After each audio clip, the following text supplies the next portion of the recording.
In today's session, we're going to cover virtual retention, a critical topic as organizations focus more on working well remotely, including the many new challenges presented and the requirements of our employees to be productive in virtual settings.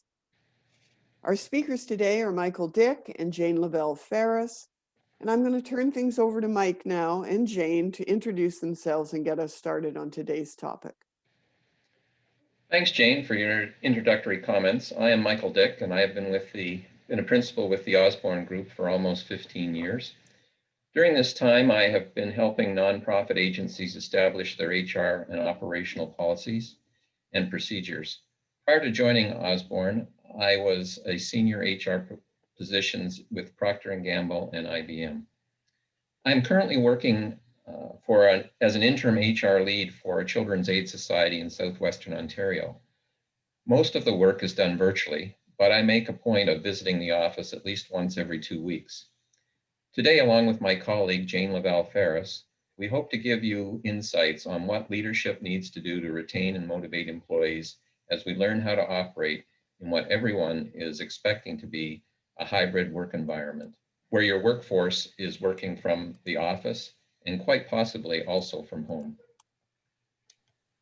Good afternoon, I'm Jane. So nice to meet you. I've been a learning and development and leadership consultant to business for over 25 years, both not-for-profit and nonprofit. Not-for-profit, including interim lead roles in the first 17 weeks of the lockdown of COVID, and also for-profit with Blackberry, Tangerine, and most of the leaders in most of the major verticals in Canada. So we're excited to bring with you what we've learned and what we've learned on in our roles as leaders during this very historic and critical time. And though it has been among, if not the most challenging time that many leaders have experienced in their leadership in the world of work, it also represents an opportunity. Individuals embrace technological change and also repurposing their offices, usually in most cases to their homes, so quickly and so appropriately that many of them are now taking a stand to want only to work at home, or to be clear about how many days they'll be in the office or not in the office. So it is incumbent upon leaders now to work collaboratively with their direct reports to consider, what will this work look like, this world of work, now, in the time and at such time when our restrictions are lifted and our stay-at-home orders are no longer. So this is an emerging issue. Many leaders have been teasing it out along the way. To say one thing particularly as a thread throughout our presentation today, we need to be thinking of the individual human contributor as well as institutional needs. We want to make sure that that's at least balanced, but certainly put our focal point on the needs of individuals. We also want to consider the two elements that relate to employee productivity as well as engagement and employee satisfaction. These will be drivers in our ability to retain and enliven and encourage individuals to do their best work, which we'll want to be doing, of course, as leaders. So let's take a moment and talk about the factors that will drive higher retention rates. Based on many years of conducting employee satisfaction surveys, Jane and I are confident that your retention rates are based on how well you do the following. Most of our experience is pre-COVID, but it is our belief that these systems will also lead to higher retention rates in the new hybrid work environment. First and foremost, a strong learning and development program. If your employees are continually growing and learning new approaches, they will tend to stay longer versus thinking that they need new challenges that can only be found outside of your organization. Combining that with discussions about career opportunities will let the employees know what might be available for them in the future and make them more interested in staying with your organization. The new generations are very focused on work-life balance, and certainly a hybrid work environment can help with some of those issues associated with being in the office every day. And finally, the employee-manager relationship is always a very important factor in retention.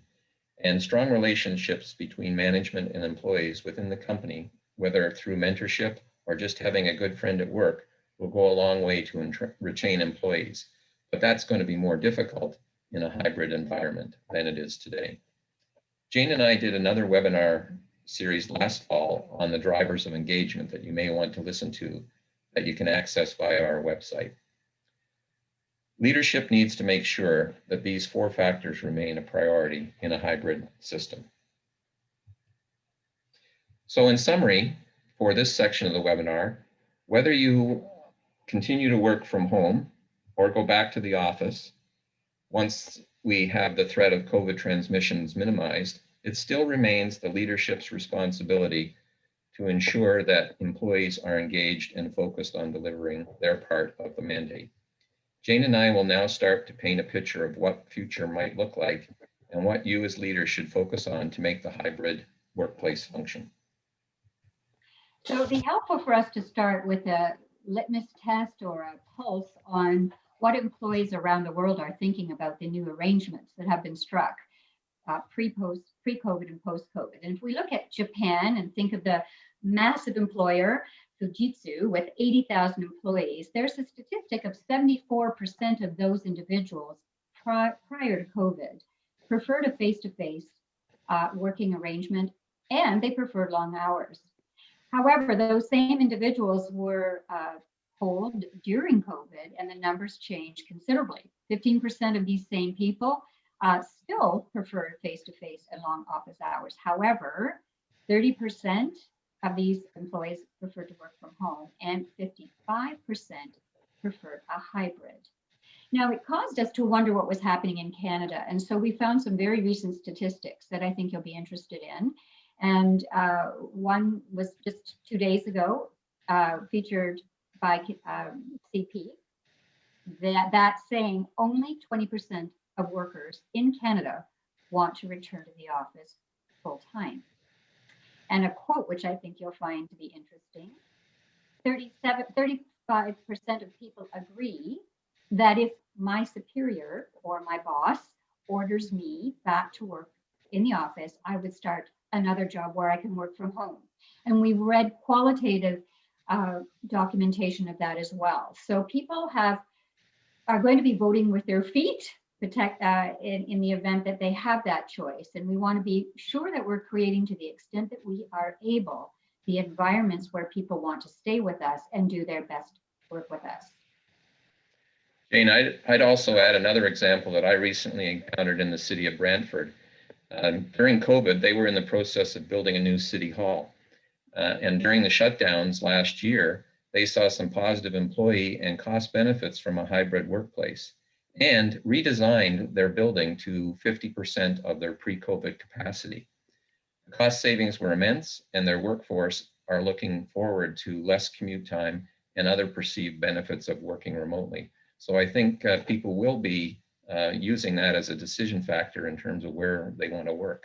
Yes, I have to give the City Hall construction project leads full marks for that, because they turned on a dime, and that's very impressive. In fact, if we look at some recent material available to us in Harvard Business Review, in fact, the most recent issue, May, June of this year, we'll see that there are a number of drivers in a COVID and post-COVID environment, which can ensure and enlist individuals to do their very best work.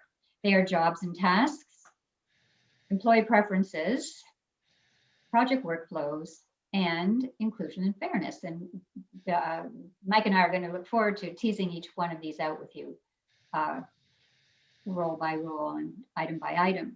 So traditionally, we would know, having worked in the office, having worked in COVID over the last over a year, there's the traditional office setting. There are people who can work anywhere, and many of our colleagues are, the people that we've known along the way, and that will be clear for you also, during core hours, with the future potentially holding what we would call anytime, anywhere, and that is called the borderless office. So whether or not we will ever reach that third choice or echelon will remain to be seen, and some people would prefer one over the other. But it's incumbent upon us to find out and to collaborate with our direct reports to find where they are on this continuum. So let's look at jobs and tasks. Like many of you, the CAS agency that I'm currently working at was forced through the various lockdowns last year to reduce the staffing complement in our offices to minimize risk of employee-to-employee transmission. Some adapted well and others struggled. As Jane mentioned earlier, this change was forced on us almost overnight last March.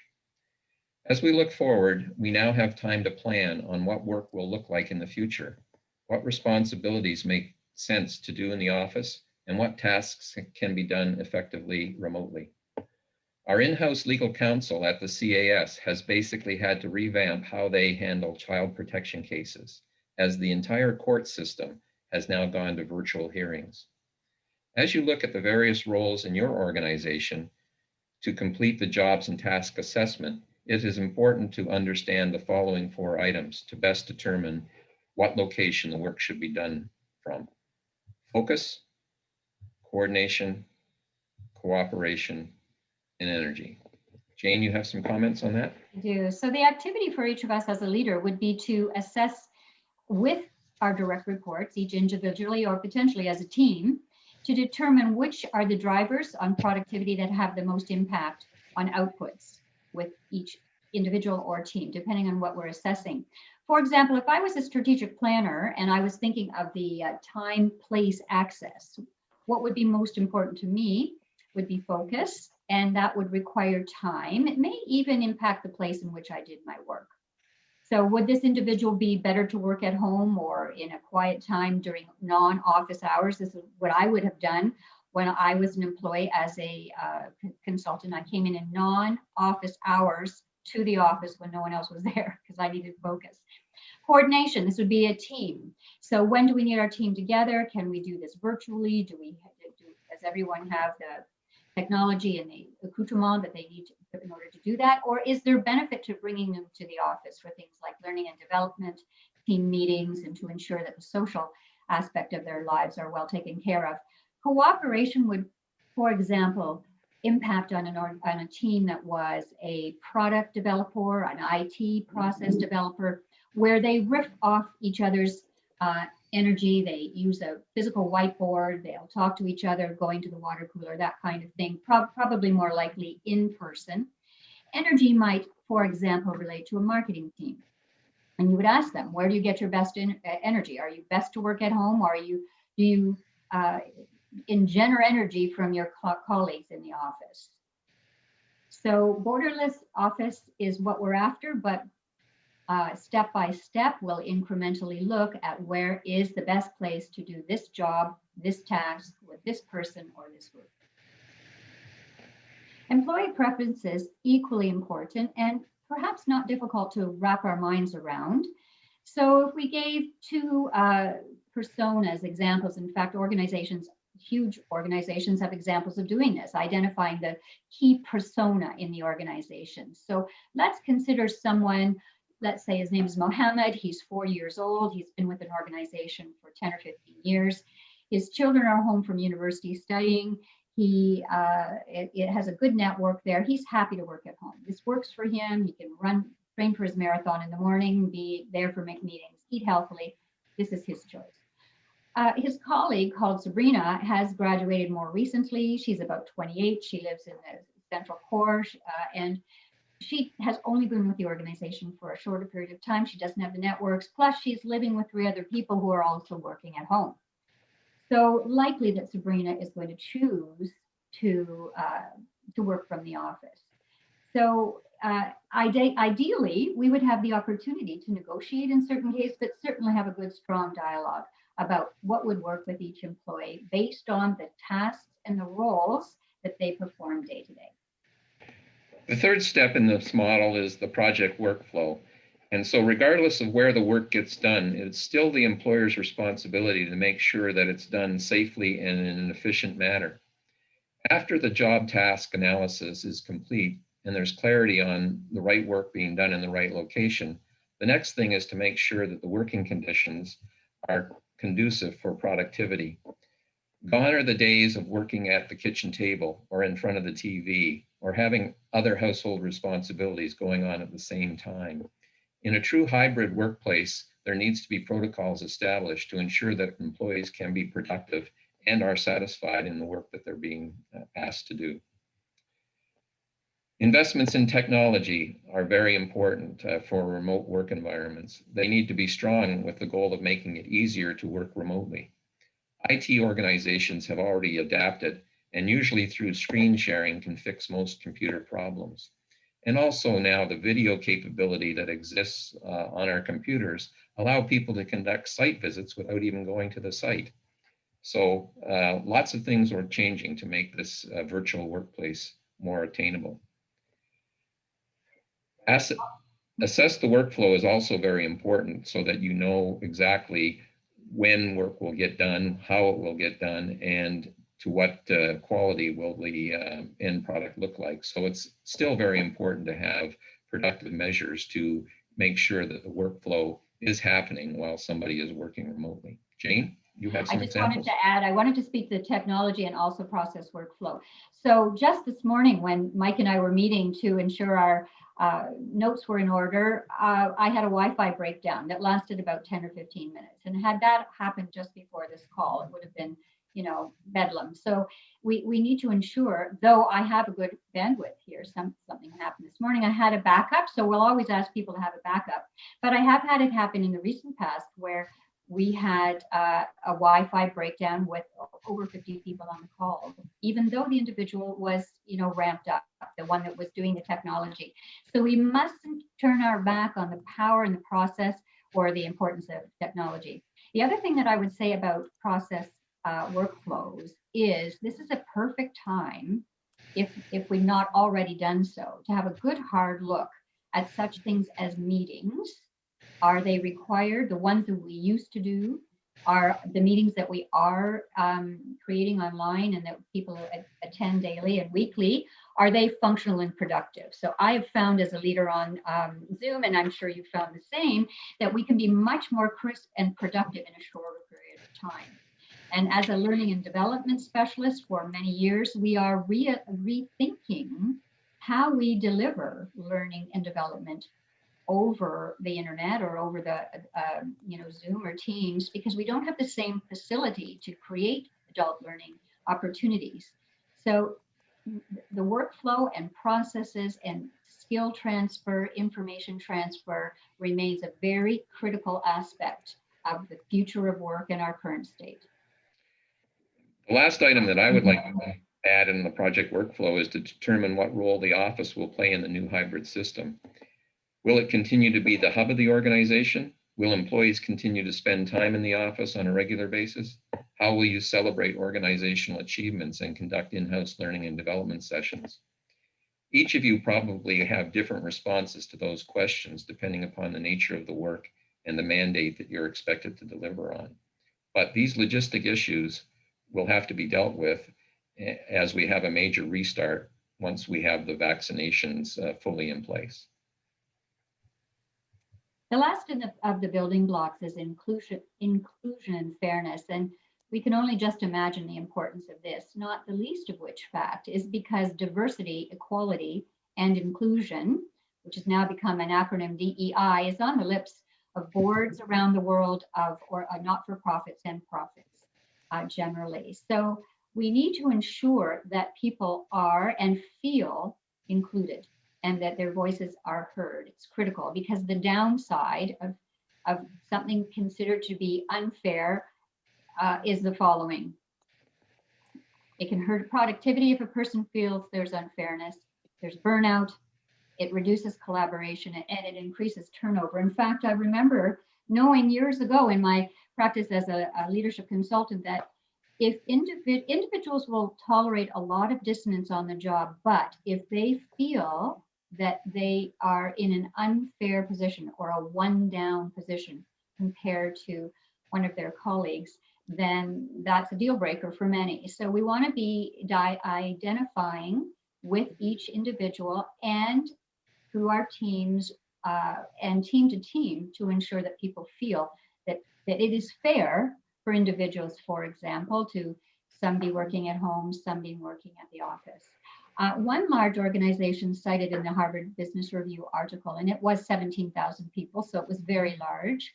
They had identified their methodology of ensuring fairness by calling upon a small cross-section of the entire organization, who were the individuals who made the decisions about who stayed at home and who stayed at the office and who had a hybrid. So it wasn't felt that any particular leader or team had more say than the other, because typically during COVID and before COVID, these decisions were made ad hoc and usually by a business manager.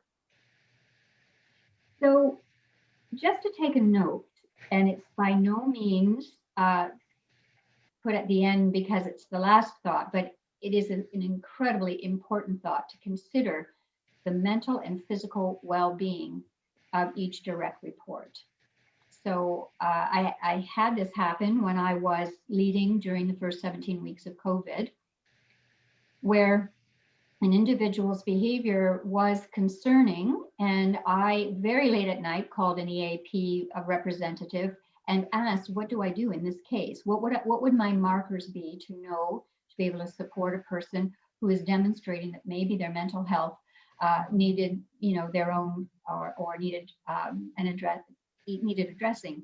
So you'll want to be sure you're doing at least two things, and then I'll give you a link that I think might be useful. So number one is to ensure that in your communications, whether it is weekly team meetings, it's town halls, they are intranet feeds, that you are identifying the importance of mental health on the job and that you support your employees' mental health on the job, which brings us to the next citation for you to be aware of is the Employee Assistance Program or the Employee Family Assistance Program that your organization has as support. And if that isn't the case, you'll want to be able to help your direct reports know where to get help. So I was visiting family on one occasion over Christmas time, and a call came on a Sunday from a workmate who was in distress.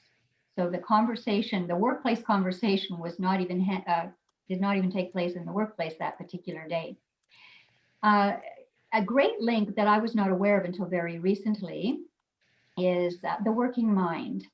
And you can Google this website and it will allow you to know about the fact that there's training offered, www.theworkingmind.ca. So you can be trained as an independent contributor on how to maintain effective mental health for yourself. You can be trained as a manager and how to create environments and to support your team members in terms of their own mental health on the job. And there's also a train-the-trainer opportunity. So in summary, as you develop the type of workplace that best suits your organization, be mindful of these 3 points. Keep the employee involved, understand their preferences and what provides them energy to get the work done. Make sure that the employee can be productive in whatever work environment they operate in. Use this assessment tool we've outlined today to help guide your decisions in what your hybrid workplace will look like. Those who do this well will have a definite advantage in recruiting and retaining talent into their organization in the future. David McMichael will now moderate our question and answer part of the webinar. So how does organizational culture and the demographics of the group of employees contribute to the analysis of jobs and tasks, specifically when you're figuring out where jobs can be done? So we've just recently at the CAS organization that I'm working at have run up against a situation where they, to Jane's point, felt they were unfairly asked to work at the office during the lockdowns. We are an essential service and we need to be continuing to be able to provide CAS support to our families that we look after. But our decision point was to take all of the administrative people and bring them together and have 2 working sessions where they described the work that they do and how they felt it could be done remotely as effectively as it is in the office. And so those discussions took place, but we had to acknowledge that that group had some diversity across various aspects of their lives, and we had to take into consideration that aspect of their work and their interests. And in some cases, there was some give and takes, and we're trying to work now on a position that will allow them to continue to be the hub for the teams that they support, but also be able to do that on some cases remotely, and not have to be in the office every day. And I would add to that, I think we're about to see, it's a great question because those are two significant drivers. To what extent will culture drive whether or not people choose to or are invited or required to go back to the office? Because in many organizations that I've had the occasion to work in, and among them, I wouldn't mind naming in this particular case, Tangerine, for example, hugely powerful culture. And that organization, I would expect, if I was a member of Tangerine, I'd want to get back to that office because it's so much, culture based. And in terms of demographics, we would know from the work that we'd done prior to COVID that depending on the demographic, the time that we've been in the world of work and the ethos around the work that we've been doing over the years, that younger generations tend to focus on work-life balance. We see evidence of people out on their bikes and being able to blend young family relationships much more easy. So those will be the two key drivers. And I think it will be fairly obvious, I could be wrong in saying this, but I think it will be fairly obvious to most leaders and their senior leaders how this will play.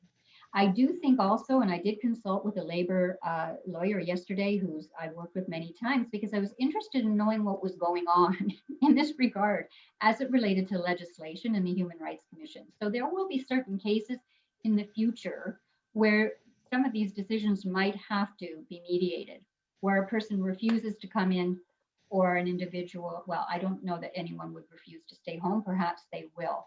But this has been a 14-month focus area. I know lawyers have had their knees bent and there are cases rolling right now in front of the Human Rights Commission and the court system in this regard. Not to be litigious, but to say certain people may press the point about how much they want to stay at home, and it will be identified on a case-by-case basis. Do you focus on the individual staff member needs versus the position or task needs? So what happens when a longtime staff member feels they need to work from home, but their tasks are such that they need to be in the office? Yeah, and I think that's what Jane was alluding to. We're certainly going to be facing some of those situations as we go forward with a hybrid work environment. And I think our main focus is that we have to understand the employee preferences, but the workplace and the employer also has some responsibility to make sure that the work is done effectively. For example, in retail, they're still going to need people to staff the store, and so those people can't work from home, etc. In some agencies, that's going to be discussions points, as Jane said earlier. But I think the employer still has to set their sort of minimums in terms of what they think they need for their business, and then try to include the employee's preferences.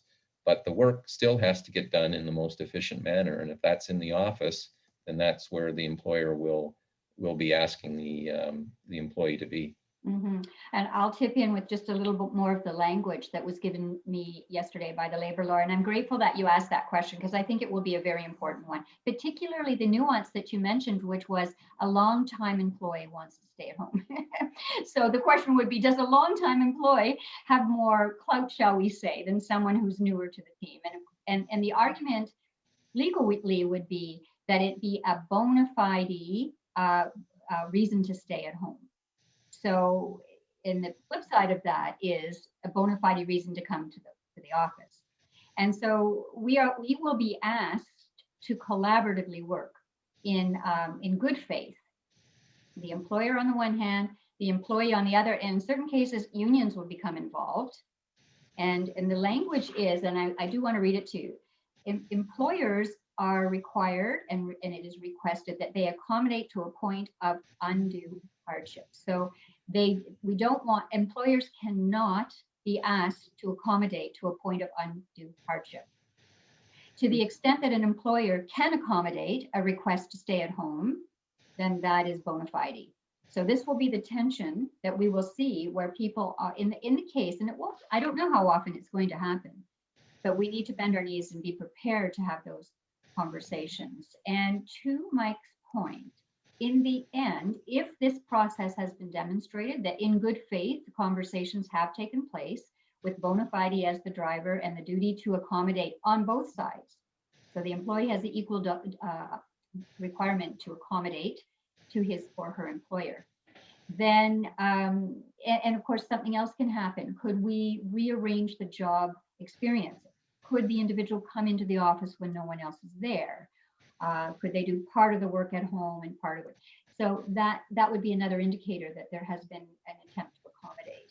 In the end, it may be required that an individual no longer work in that organization, but it would be proven that all accommodations had been anticipated and exercised. So shifting gears a little bit, I have a question about liability. So, what would be the liability for an employer, in terms of the health and safety of people when they're working from home? Sure. I mean, certainly the employer is responsible for the health and safety of their employees while they're doing work. Traditionally, that's all been usually covered under the same roof or under the same building. And therefore, employers can put in proper health and safety protocols, et cetera, and they can monitor the work and make sure people are doing it properly. As we extend the workplace outside of the traditional environment of an office or a manufacturing location, there's going to be definitely discussions and probably legal cases to determine what is the liability and who is responsible for ensuring that the work is done safely and that there is no distractions or unnecessary risks being taken while the employee is working remotely. We've gone through 14 months of people working remotely, and knock on wood, we haven't seen at the agency anybody be injured, et cetera. So from that standpoint, but the liability is still on the shoulders of the employer to make sure that work is done safely and is done in conjunction with the health and safety regulations that govern workplaces. It's a difficult conversation to have with employees about potential return to workplace scenarios. Do you have any suggestions for how you might approach that conversation? Whether it's person by person or a message that goes out to the entire team. Any suggestions in that sense? Yeah, I think certainly from my perspective, some of the, as I said earlier, the minimums and what you're prepared as an employer to facilitate have to be established. And so there's got to be certain guidelines that you communicate to your workforce and say, this is the new work environment after we get to a point where we feel that it's safe enough for people to return to work. And then that communication probably can go out broadly to all employees with the right wording and the right, venue for people to bring forward any concerns that may cause them. But to the point we were making about inclusion and fairness, I would be wanting to make sure my employees had some say in terms of what the work environment would look like upon return. I would also be in trying to ensure that we have an opportunity to listen to people's individual issues and try to work those out.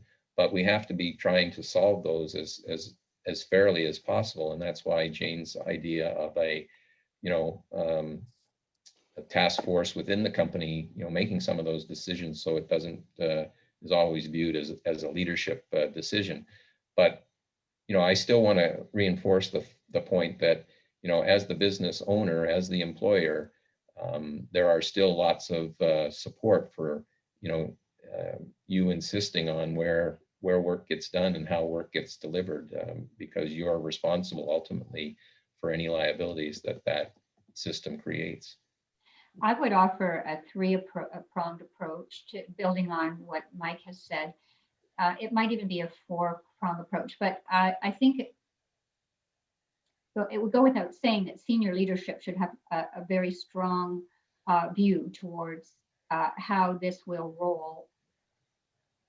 For example, I know an organization early on in COVID who at that time, I'm going to say last July, told its people that there would be no expectation that they would ever be back in the office before 2021. Of course, now we've rolled into 2021, but this organization with many employees was very clear to say that they would not put them at peril, and that what was going on, the workplace, the tasks and duties of this organization was sufficiently successful at home that they would not bring them back anytime soon.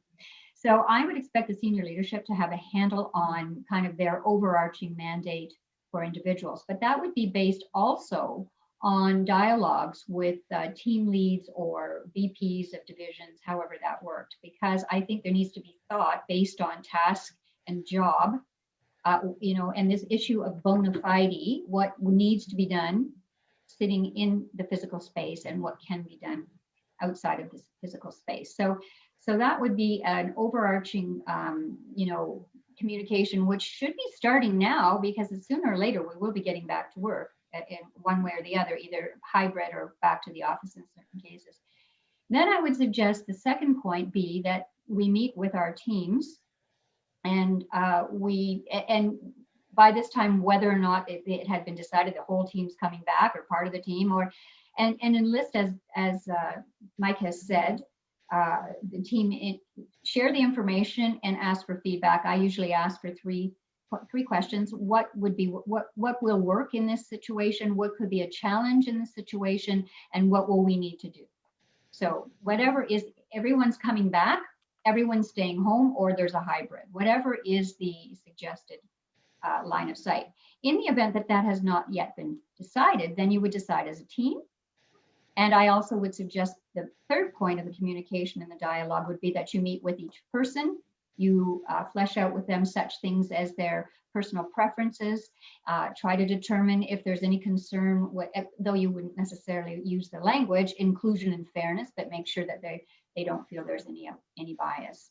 And then I'd keep those conversations going over time.